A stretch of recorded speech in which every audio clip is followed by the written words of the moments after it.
black, red and green, and the orange and the white, exactly 108 beads round. In this video I'm going to be talking all about the Buddhist Mala Beads we have for sale at Enso Martial Arts. I'm going to be talking about what they're used for, who would wear these, which martial arts these would kind of relate to, and at the end I'm going to put together a short montage of people training in those chosen styles.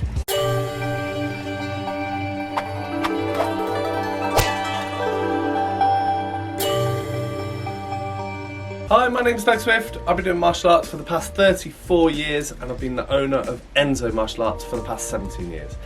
If you're liking this video, click the little icon down below, subscribe to this channel and get all the latest videos on all of the products we have here for sale at Enzo Martial Arts. So let's get into this video and learn all about the Buddhist Mala Beads we have for sale at Enzo. Now, contrary to popular belief, martial arts is not just all about fighting. There's loads more kind of information out there, loads more to learn than just purely fighting. Now, there obviously are fighting styles that concentrate just on fighting, and there's styles that concentrate almost nothing to do with fighting whatsoever.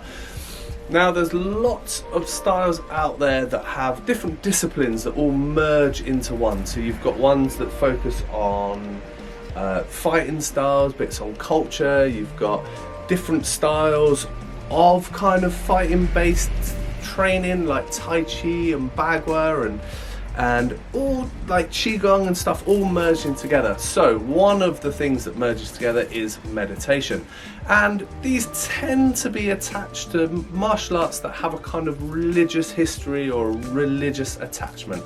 Now, the Shaolin Temple, which produces Shaolin Kung Fu, is like a very obvious one, but there's lots of martial arts out there that have this. The Chinese ones tend to have more styles that have religious connections, whether it be Taoist or Buddhist. You know, Tai Chi usually has very strong Taoist connections, although there are ones out there that have Buddhist connections. There's obviously the Japanese ones as well that have Zen connection. But today I'm going to be talking about the Buddhist Mala Beads, so mainly I'm going to be talking about the martial arts that have a Buddhist connection. Now again, some people I'm sure will disagree with me, but there is no real martial use for these. It's more about the meditation practice that will be sort of bolted on to your martial arts practice. And meditation beads, or prayer beads as some people call them, have been used for thousands of years for all kinds of different religions. They're used in Christianity, in Islam, also in Buddhism, and they're a way of counting either prayers or breaths or like loads of different things. And the beads have a specific number of beads on them, so you can count either your prayers or your breaths or your mantras or whatever as you go around, so you know that you've done the right amount, and you have a nice knot at the end so you know when you finish. So they are very much a tool rather than a piece of decoration or jewelry, and that's how they should be used. And I think just using them just as jewelry is not really okay. You know, do whatever you like, but that's my personal opinion. They're very much a tool that people would use. So there are martial arts, like I said, that have meditation attached to it. So in terms of those meditation practices, Mala Beads are very useful. Now, we have actually sold Mala Beads at Enzo for a long time, and now I actually get these direct from the Shaolin area. So when I was going out there and I was training myself, I saw people selling them. Bought a few, brought them back. They turned out to be really popular. People really like them. So now I've got a nice contact out there who can now send me there. While it's much more difficult to get out to China at the moment, it's nice to have that contact so I can get these sent over. Now, the first ones we had at Enzo were the red ones, and these are exactly the ones that if you went to Shaolin, you'd be able to buy these either off someone sort of in and around the temple or some of the smaller shops that they've got there. And yet they are exactly the ones that you get out there, which is really nice to have. And we've expanded a few of the colours just so there's a few different options for people in the shop.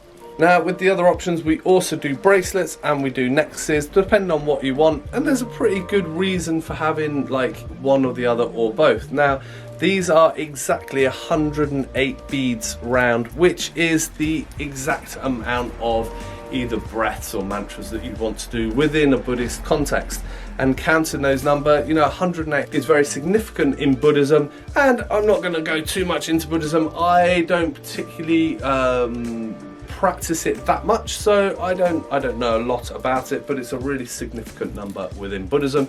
If you want to know more about it, definitely get on Google and check it out. But that is the number of breaths that you want to count, 108. The necklaces are double that, so 216. So again, you get to practice exactly the right amounts of breaths or numbers within your practice with these beads.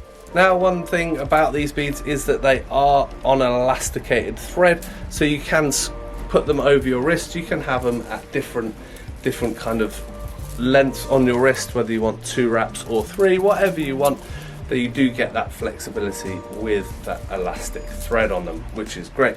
One thing that necklaces do have on the ends is this knot, which is a representation of the Buddhist wheel of life. Again, I'm not going to harp on a lot about any kind of Buddhist theory, but you know, it's meant to kind of represent the Buddhist view of the universe, represent their concepts of reincarnation, etc, etc. So we've got those on the end of the necklaces.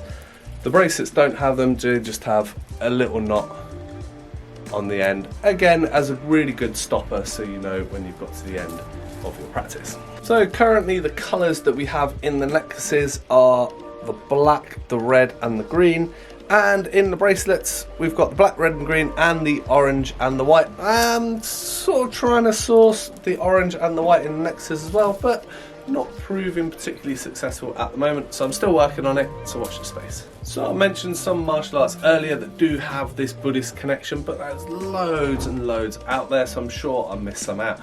Now, the Shaolin Temple's really been like a core hub for Buddhism throughout Chinese history, you know, being the claimed birthplace for Chan Buddhism, and as martial arts has kind of been it's one of the homes for martial arts in China. Obviously all the styles that have come out of Shaolin will have that Buddhist connection.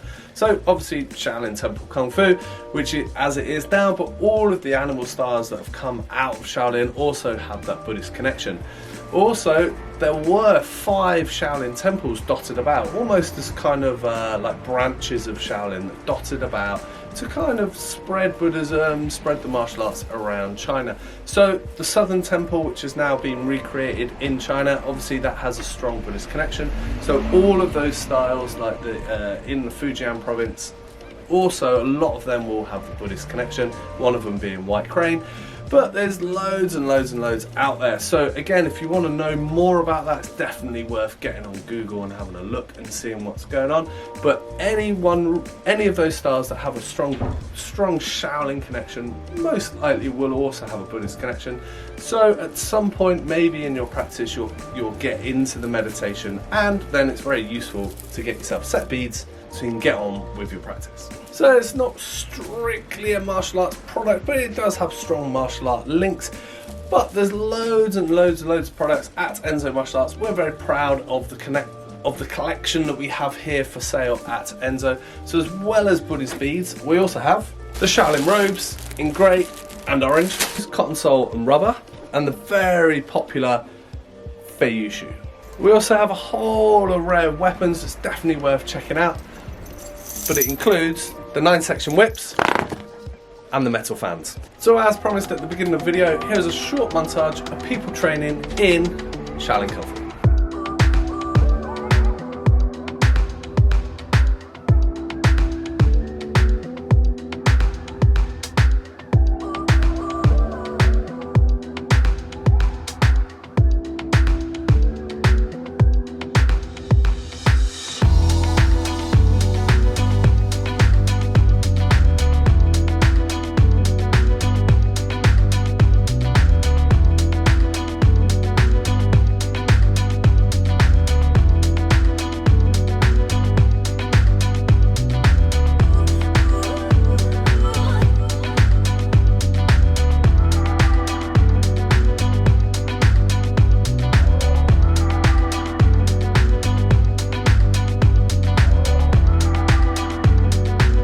Thanks very much for watching. I hope it was useful. I hope you learned loads about the Buddhist Mala Beads we have for sale at Enso Martial Arts. If you like this video, click the little icon down below, subscribe to this channel and get all the latest videos and updates on all the products we have here for sale at Enso Martial Arts. Thanks very much, and I'll see you soon. Cheers!